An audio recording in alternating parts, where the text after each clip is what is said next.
Hello, my math learners. Welcome back to my YouTube channel, Math with Atifa. The study about the measurement of the sides of a triangle is known as the trigonometry.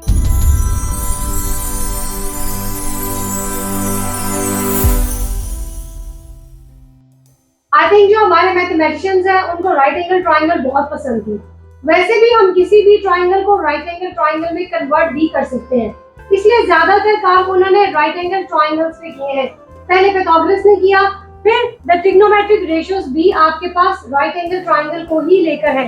There is a 90 degree जो आपको ये बताता है कि this is a right angle triangle.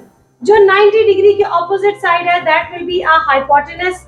जो हमारे पास on the floor है, ऑन द बेस है, वो आपके पास base, and this is a perpendicular side. तो ये तो हमें पाइथागोरस ने भी बहुत क्लियरली बता दिया कि 90 डिग्री के ऑपोजिट जो साइड होगी वो हाइपोटेनस होगी। Hypotenuse is always the biggest या largest measurement in the right angle triangle. Second हमारे पास जो मैंने अभी बात की है कि हम किसी भी ट्रायंगल को राइट एंगल में कन्वर्ट कर सकते हैं। लेट्स सपोज आपके पास एक ट्रायंगल लाइक दिस है, अगर आप इसके इस पॉइंट से एक परपेंडिकुलर ड्रॉ कर लें that will give you a 90 from here and 90 from here. So आप इन दोनों ट्रायंगल्स को इंडिविजुअली कह सकते हैं the big triangle is the combination of two right angle triangles. So this is very easy.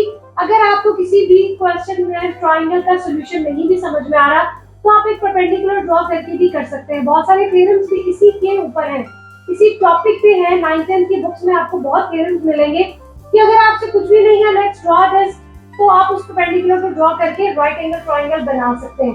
Secondly हमारे पास ये भी राइट एंगल ट्रायंगल के लिए ट्रिग्नोमेट्रिक रेशियोज हैं। अब व्हाट इज अ ट्रिग्नोमेट्री? अभी मैंने स्टार्ट में आपको कहा the trigonometry is the study about the right angle triangle की या ट्रायंगल की मेजरमेंट लेंगे हम उसकी साइड्स की। तो अगर मैं ट्रिग्नोमेट्री वर्ड को ब्रेक करूं तो ट्रायंगल ये जो आपको दे रहा है दिस इज अ ट्रायंगल, और जो आपके पास ट्रिग्नो ये आपके पास वर्ड्स यूज होता है साइड्स के लिए। अगर आप पॉलीगॉन्स में जाएंगे तो पॉलीगॉन्स में हमारे पास फॉर्मूलाज होते हैं जिन्हें हम बोलते हैं एनगॉन फॉर्मूला। तो वो साइड्स उसकी मेजरमेंट की साइड्स पे काम करता है। थर्ड आपके पास है मेट्री। मेट्री मींस द मेजरमेंट। ट्रायंगल की साइड्स की मेजरमेंट को इस स्टडी को हम कहते हैं द ट्रिग्नोमेट्री। अगर हम इसके पार्ट्स करते हैं this is a triangle, this is a ngon, number of sides and the metry means measurement. तो हमारे पास ट्रायंगल की तीन साइड्स हैं, hypotenuse, perpendicular and the base. अब इन्हीं को लेके ट्रिग्नोमेट्रिक रेशियोज बनाई गई हैं। अब ट्रिग्नोमेट्रिक रेशियोज इस तरीके से बनाई गई है, लेट्स सपोज अगर आपको नहीं भी आती है इस वक्त आपको ट्रिग्नोमेट्री बिल्कुल जीरो है, कुछ भी उसका समझ में नहीं आ रहा, तो हम स्टार्ट करते हैं। लेट्स सपोज आपके पास एक बेस, परपेंडिकुलर और हाइपोटेनस को हम डिफरेंट तरीके से इनको डिवीजन फॉर्म में लिखते हैं। अगर मैं आपसे कहूं कि एक चीज ऐसे हो सकती है कि बेस को हाइपोटेनस से हम डिवाइड कर दें, दिस मेजरमेंट को इस मेजरमेंट के ऊपर डिवाइड कर दें। अभी हम कुछ नाम नहीं ले रहे, किसी ट्रिग्नोमेट्रिक रेशियो की बात नहीं कर रहे, हम सिर्फ ये देख रहे हैं कि इसमें कितनी डिविजन्स पॉसिबल है। हमने बेस को हाइपोटेनस पे डिवाइड कर दिया। सेकंड हम और क्या ले सकते हैं, हम परपेंडिकुलर को भी हाइपोटेनस पे डिवाइड कर सकते हैं। ये दो मेजरमेंट्स आ गई हमारे पास, दो साइड्स की रेशियोज आ गई हमारे पास। थर्ड हम क्या ले सकते हैं, हम परपेंडिकुलर को बेस पे भी डिवाइड कर सकते हैं। तो ये तीन डिवीजन की रेशियोज है इस ट्रायंगल में पॉसिबल है। तीन साइड्स थी तो तीन ही उसकी रेशियोज हमारे पास पॉसिबल है। बेस को हाइपोटेनस पे डिवाइड कर दिया, परपेंडिकुलर को हाइपोटेनस पे डिवाइड कर दिया एंड परपेंडिकुलर एंड बेस को हाइपोटेनस पे डिवाइड कर दिया। उसके बाद अब ये आपके पास तीन रेशियोज जब आ गई हम इनको देते हैं नाम। जैसे कि आपका नाम है, मेरा नाम है, तो हम इन रेशियोज को नाम दे देते हैं। जब भी आप बेस को हाइपोटेनस पे डिवाइड करेंगे तो आप इसको बोलेंगे cos theta. Theta is the name of the angle. So इसको इतना प्रॉब्लमेटिक बनाने की जरूरत नहीं है, आप यहाँ फिलहाल सिर्फ cos को समझें। अभी मैं आपको थीटा भी एक्सप्लेन करती हूँ। बेस ओवर हाइपोटेनस का हमने नाम रख दिया cos, परपेंडिकुलर ओवर हाइपोटेनस का हमने नाम रख दिया sin। ये बिल्कुल वैसे ही उन्होंने नाम रखे हैं जैसे कि आपके मेरे हम सबके नाम है, कुछ ना कुछ नाम रख रहे हैं, तो हमने इन सबके नाम रख दिए। बेस हाइपोटेनस का आ गया cos, परपेंडिकुलर ओवर हाइपोटेन्यूज का आ गया साइन। तो थर्ड में परपेंडिकुलर ओवर बेस का क्या नाम रख दिया मैथमेटिशियंस ने? tan। यहाँ तक की स्टोरी हमारी क्लियर हो गई। राइट एंगल ट्राइंगल पे उन्होंने काम शुरू किया, पाइथागोरस ने हमें एक डिफरेंट इसका वर्जन दिया। ट्रिग्नोमेट्रिक रेशियोज में उन्होंने हमें ये बताया कि हमारे पास 3 साइड्स हैं, हम इसकी साइड्स पे सिर्फ काम करेंगे। तो यहाँ से हमने 3 इसकी डिवीजन की रेशियोज निकाली, उनको हमने नाम दे दिया। अगर ये रेशियोज आपके पास इस तरीके से हैं, तो क्या मैं इनका रिवर्स ले सकती हूँ? Obviously yes. अगर हम बेस को परपेंडिकुलर को बेस में डिवाइड कर सकते हैं, तो हम बेस को परपेंडिकुलर से भी डिवाइड कर सकते हैं। सो जब आप परपेंडिकुलर को बेस को परपेंडिकुलर पे डिवाइड करेंगे, तो हमने उसका नाम रख दिया कोटेंजेंट, जिसको आप कॉट भी कहते हैं। उसके बाद जब हमने परपेंडिकुलर को हाइपोटेन्यूज को परपेंडिकुलर पे डिवाइड कर दिया, तो हमने साइन s का ऑपोजिट कॉस ले लिया, कोसेकेंट। इसका नाम आ जाएगा आपके पास कोसेकेंट। सेम जब हमने बेस ओवर हाइपोटेन्यूज लिया, तो अब हम हाइपोटेन्यूज ओवर बेस ले रहे हैं। सो इसका नाम हमने c, the start word c, इससे भी आप इसको याद रख सकते हैं। s का ऑपोजिट c का ऑपोजिट, तो हमने इसका नाम रख दिया सेकेंड। इन सब के नाम जब आपको याद हो जाएंगे, and first of all the story starts. हमने 3 मेजरमेंट साइड्स ली, उन साइड्स को हमने डिफरेंट रेशियोज में लिखा। जब हमने 3 साइड्स को 3 ट्रिग्नोमेट्रिक रेशियोज में कन्वर्ट कर दिया, तो हमने उनके रिवर्स भी ले लिए। जब उनके रिवर्स हमारे पास आ गए, अभी हम एंगल पे अपने कोई काम नहीं किया, एंगल की डिस्कशन अभी हम करते हैं, बट मेन चीज है आपको ये सब याद रखने हैं। अगर पेपर में नहीं भी याद आ रहे, तो आपके पास 2-3 इसके ट्रिकी पॉइंट्स हैं। अच्छा, कुछ स्टूडेंट्स ने इनकी कुछ रिदम्स भी बनाए हुए हैं, कुछ सॉन्ग्स बनाए हुए हैं। मैंने कभी इसमें इस तरीके से नहीं काम किया, तो अगर आपके कोई टीचर या किसी क्लास फेलो के पास कोई सॉन्ग है, तो आप मुझसे शेयर कर सकते हैं। जैसे कि इसके ऊपर के वर्ड्स को लेके ना, न्यूमिनेटर्स को लेके बहुत सारे स्टूडेंट्स हैं, टीचर्स हैं, उन्होंने भी बनाए हुए ताकि स्टूडेंट्स को याद रह सके। जैसे कि आपको टेबल्स के ट्रिक्स मिलते हैं, इसी तरह इन रेशियोज को भी याद रखने के बहुत से ट्रिक्स हैं। मैंने कभी यूज नहीं किया, तो इसलिए मुझे आइडिया नहीं है कि इस टाइम कौन सा जो है बहुत फेमस वाला है। अगर आपको कोई पता है, तो आप मुझे कमेंट करके बता सकते हैं।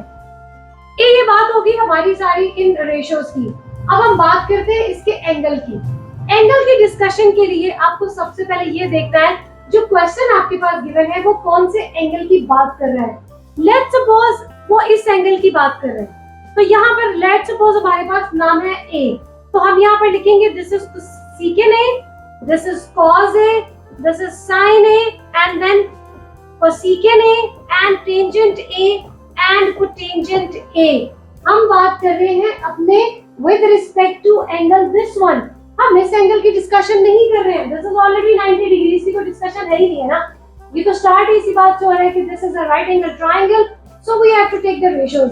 अगर आप सिंपल इस ट्रायंगल की बात करें, तो हम इसकी रेशियोज को डिफाइन नहीं कर सकते जब तक कि आपके पास 90 डिग्री नहीं होगा।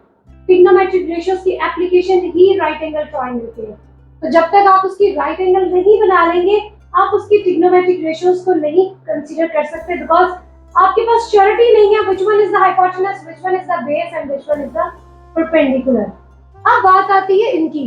जब आपके पास हम इस एंगल की बात कर रहे हैं, द पॉइंट ए एंगल की, पॉइंट ए एंगल आपको ये बता रहा है, एक तो इन सबके साथ लिखा हुआ आ गया, theta is the name of angle. जो बहुत सारे जब आप इन ट्रिग्नोमेट्रिक रेशियोज को याद करने लगते हैं, तो बहुत सारी जगहों पे थीटा आपके पास आता है, वो उन्होंने एक जनरलाइज्ड फॉर्म में एक एंगल ले लिया है। नथिंग वरी, उसमें कोई ऐसी बात नहीं है कि हमें उसके लिए कोई डिफरेंट कुछ याद करना है, नो। अगर आपके पास दिस इज एंगल ए, तो आप इन सब के साथ एंगल ए लिख सकते हैं। अच्छा, जब आपके पास इस एंगल की बात की जाएगी, तो इस एंगल को बताने का मकसद आपके पास क्या है? This is a base, this is a perpendicular. Let's suppose they are saying take angle B. In the question they are saying take angle B. जब उन्होंने एंगल बी कह दिया, तो आपके पास क्या सिचुएशन आ रही है? 90 के ऑपोजिट ये तो हाइपोटेन्यूज होगी, इसको तो हम कुछ नहीं चेंज कर रहे। बट जब एंगल इसकी बात करेंगे, तो आपका बेस और परपेंडिकुलर चेंज हो जाएगा, आपकी सारी स्टोरी उलट हो जाएगी। अगर आपको क्वेश्चन में गिवन है you have to take angle B, और आप एंगल ए के अकॉर्डिंगली इन रेशियोज को लिख देंगे, तो आपके सारे आंसर्स उलट हो जाएंगे। कॉस का आंसर साइन के पास चला जाएगा, साइन का आंसर कॉस के पास चला जाएगा। तो ऐसा नहीं करना। आपने इस चीज को बहुत ध्यान से देखना है कि क्वेश्चन में क्या नॉमिनेशन है, हमें कौन से एंगल पे काम करना है। इस एंगल पे काम करेंगे तो ऑटोमेटिकली ये आपके पास बेस हो जाएगा और ये आपके पास परपेंडिकुलर पे शिफ्ट हो जाएगा। क्लियर? आई थिंक आपको इतनी सी बात तो समझ में आ गई कि जब हमें एंगल दिया होगा तो हम एंगल के अकॉर्डिंगली अपनी बेस और परपेंडिकुलर को मेजर करेंगे, डिफाइन करेंगे कि this is the base, this is the perpendicular. जब हम cos b और sin b की बात करेंगे तो हमारी वैल्यूज डिफरेंट होंगी, बिकॉज जो परपेंडिकुलर है वो बेस बन गया, बेस जो है वो परपेंडिकुलर बन गया। फॉर द मोर एक्सप्लेनेशन मैंने आपके लिए ये क्वेश्चन लिया है। इस क्वेश्चन में हमें ये कहा गया है कि आपने ट्रिग्नोमेट्रिक रेशियोज को पहले with respect to the x angle find out करना है, आफ्टर दैट आपने इसको y एंगल के अकॉर्डिंगली फाइंड करना है। z एंगल पे हमारे पास 90 डिग्री है, y हमारे पास ये है, x ये है। ट्रायंगल को थोड़ा ना मोल्ड करके उन्होंने हमें क्वेश्चन में दिया है।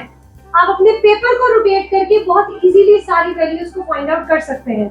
अब अगर मैं इसकी बात करूं, फर्स्ट ऑफ ऑल एक पॉइंट को हम x एंगल को डिस्कस करेंगे, फिर हम y एंगल को डिस्कस करेंगे। x एंगल को जब हम लेंगे, दिस इज द x, सो ये आपके पास बेस है, दिस इज अ परपेंडिकुलर। सो मैं यहाँ पर लिख रही हूँ this is a base and this is a perpendicular. जब आपके पास ये दो चीजें डिफाइन हो गई, अब बहुत इजी है। साइन हमारे पास है the perpendicular over hypotenuse and this is hypotenuse. अच्छा, इनकी वैल्यूज है a, b and c in the centimeters है। ओके, सो अगर मैं sin x की बात कर रही हूँ तो it means the perpendicular over hypotenuse, so perpendicular over hypotenuse will be a over b centimeters. Okay, then next आपके पास है cos of x। cos of x लेंगे तो हमारे पास ये बेस है, ये हाइपोटेनस है, so base over hypotenuse is equal to c over b, this is in the centimeters। after that है हमारे पास tan। tan x क्या बनेगा? tan आपके पास होता है perpendicular over base, so perpendicular over base में हमारे पास आ जाएगा a over c सेंटीमीटर्स। ये तो बात होगी एंगल x के अकॉर्डिंगली। अब second part they have given, we have to take y as a angle, so हमारे पास अब ये बेस नहीं है, ये हो जाएगा परपेंडिकुलर और ये हो जाएगा बेस। आई थिंक अब आपको ये पॉइंट बहुत इजीली समझ में आ रहा है। Hypotenuse will be the same, उसमें कोई चेंज नहीं है, सिर्फ आपका ये एंगल जो चेंज होता है ना, वो आपके परपेंडिकुलर और बेस को चेंज कर देता है। जिस एंगल की बात की जाएगी उसको आपने बेस रख लेना है, जिस एंगल की डिस्कशन नहीं हो रही है उसको हमने परपेंडिकुलर रख लेना है। अब साइन हमारे पास है perpendicular over hypotenuse, perpendicular is this, so हमारे पास आ गया c over b। सेकेंड हमारे पास है cos, cos है b base over hypotenuse, so base हमारे पास आ गई a over b। थर्ड आपके पास है tan y, tan y means perpendicular over base, so perpendicular is c and base is a। अगर आप ये देखें तो cos sin का आंसर cos के पास चला गया, cos का आंसर sin के पास चला गया और tan का आंसर रिवर्स हो गया, tan अपना ही ऑपोजिट हो गया। सो इन सब वैल्यूज को देख के आपको ये तो क्लियर हो जाएगा कि जिस एंगल की बात की जाएगी हमें उसको ही डिस्कस करना है, परपेंडिकुलर और बेस आपके डिफरेंट हो जाएंगे। ये था हमारा सिर्फ ट्रिग्नोमेट्री से रिलेटेड एक्सप्लेनेशन। अब इसके बहुत सारे डिफरेंट क्वेश्चंस दिए हुए in the book D series में।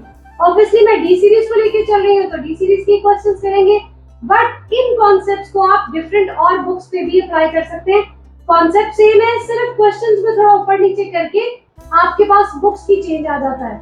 अब इन क्वेश्चंस को हम अपनी नेक्स्ट वीडियो में डिस्कस करेंगे। यहाँ तक आपको समझ में आ जाए, इस बात को अपने माइंड में रिकॉल करते रहे and till wait for the next video जिसमें हम इसके लॉन्ग क्वेश्चंस को डिस्कस करेंगे।